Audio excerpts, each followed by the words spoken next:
Yo, yo, yo, folks. It's Coach Simmons here. We're going to do a little review today. Something I found very peculiar. Something that this may be a reason of what's going on. This is not the first time HBCU teams came in and gotten the best recruits, all these transfers, and got a lot of hate in the HBCU community. But this is the first time, I believe, as a conference, HBCUs are trying to move up. There is nothing set in stone,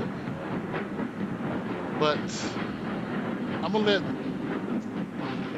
D1 360 explain to you what happened the last time HBCU tried to move up.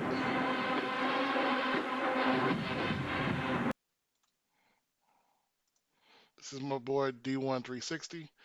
He does some very dry, almost not as dry as me, but very dry videos that explain to you what exactly what's going on. Um, FAMU back in 2003 to 2004 really tried to do D1 experiment. Um, they're trying to get into the Sun Belt. Well, I'm gonna let D1 explain to you what happened. He gets right to the point. So fast forward to about 2003, 2004, Florida A&M experimented with moving up to Division 1A. They remained a non-football MEAC member of the time, so they were independent in Division 1A, and their goal was probably a Sun Belt invitation. And Florida A&M applied for D1A status to begin in 2004. The NCAA approved it, but they pushed Florida A&M's provisional year up to 2003, 2 months before the season begins. And here's where a Murphy's Law would come in because everything that could go wrong did go wrong. Florida A&M had planned for the move up by securing a bunch of 1A transfers, and since these transfers were going to be playing for a 1AA team in '03, they would be immediately eligible. But because the NCAA pushed that provisional year up a year, all of a sudden FAMU is now 1A, and that means all those transfers that would have been eligible are now ineligible. So a lot of them transferred out to a different 1AA team so they would have that immediate eligibility. And FAMU played an independent schedule as they transitioned. They played Illinois, Tulane, Temple, VPI, FAU, and FIU in 2004. And a lot of complications, like I said, that Murphy's Law came up as FAMU was making this transition, mostly because the NCAA rushed them by a year. Their TV contract with Urban Broadcasting Company set for $7.5 million ended up falling through as UBC wasn't even paying the producers who were working on site.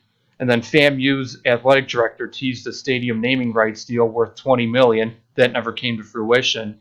Florida A&M's athletic department reported 196 NCAA eligibility violations, most of them being administrative errors, as FAMU was understaffed to move up to D1A.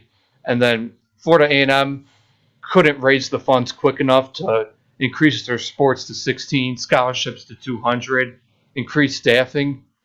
And another thing was scheduling. At the D1A level, you need 5 home games, minimum of 4 against 1A opponents. FAMU only had 1 home game against a 1A opponent in 2004. So And why did they only have one home game in 2004? Because they put most of their games on the road. As you saw, they had the game against Jackson State, which was up in, um, I believe, Indianapolis, Indiana. They had another game with Alabama State, which is over in Detroit. They did a lot of showcases, a lot of classics, as we want to call it, on the road. And of course, like you said, you have to have 5 home games. They only have one. Which let's get to another question.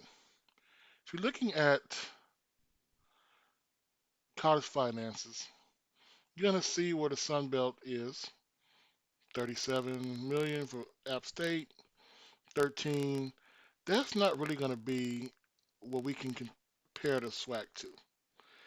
You look at the SWAC, look at more of a WAC conference. The WAC you take out Mexico State, Missouri, Kansas City State, whatever it is, Missouri, Kansas City, sorry.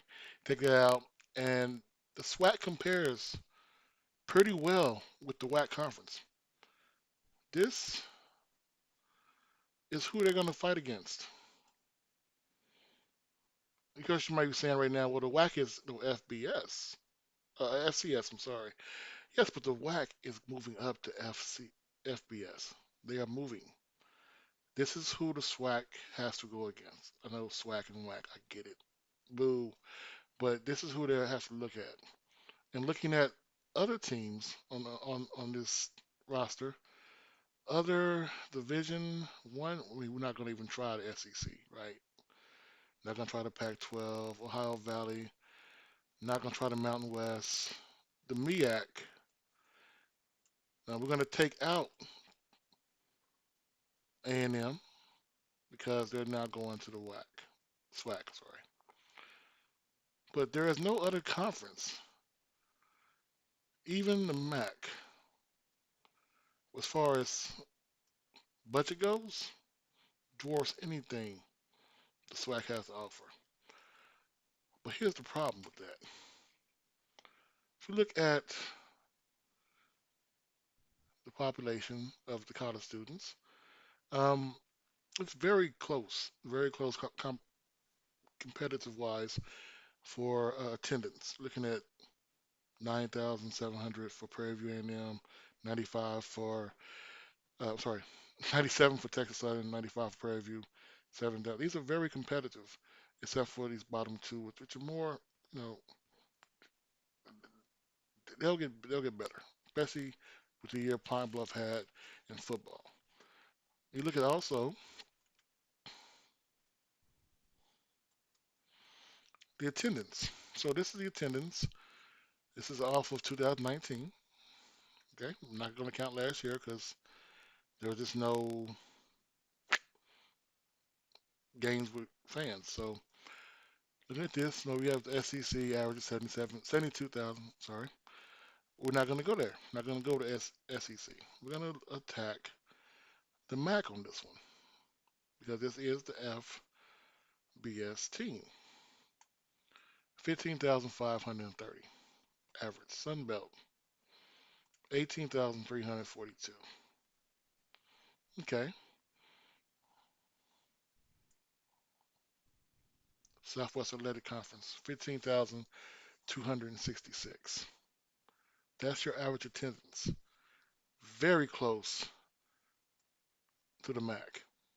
And now that you bring in the fact that most of the SWAC schools only had like 10 total games, once you bring in an extra two games, hopefully extra home games, and you bring in people like FAMU, who has a bigger stadium, that's going to go up. They will be ahead of the Mid American Conference this year in attendance. Maybe ahead of the Sun Belt. Maybe in attendance this year. So what does all that mean? Well, basically, if the SWAC wants to jump up, if they want to move up, they definitely can do it. You're looking at Jackson. I know everybody's tired of Jackson State. I get it. But this is their ranking and rivals. As you see, here's the little link. The ranking and rivals is 62.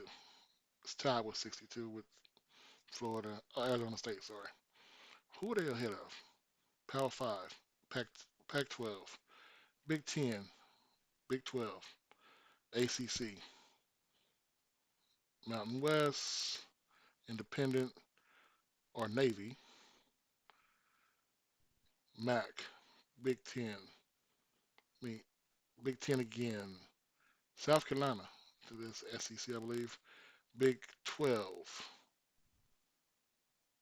Basically, Houston and Dallas, pretty much. They're ahead of pretty much almost every single Mid American Conference team. They're ahead of a lot of the Mountain West teams. They're ahead of some Big 12 teams, SEC teams. They're ahead of a lot of teams. This is the same thing that happened with FAMU. I believe the race is on between the SWAC and the WAC. The WAC has already said it's moving. It is moving up, definitely moving up to the FBS level. But let's see, where does the WAC rank? Oh, they're not even on here because they just started playing football as a conference. They took most of their teams from the Southland. That's your Sam Houston States. That's your Lamar's, your Tarletons. They took them mostly from this place. It is up to us. Even Morehouse College averages 10,000 fans per game. Are you hearing me? Morehouse. Morehouse averages more than Tennessee State. They average more than Texas Southern, more than the Citadel, more than New Hampshire. Morehouse has bigger crowds than Grambling and South Carolina and Harvard.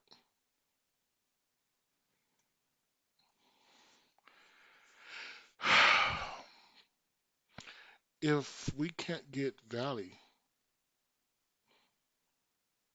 to assist with development of stadiums, or at least pushing forward the attendance, maybe we can include Morehouse. I don't know. I could be wrong. What do you think?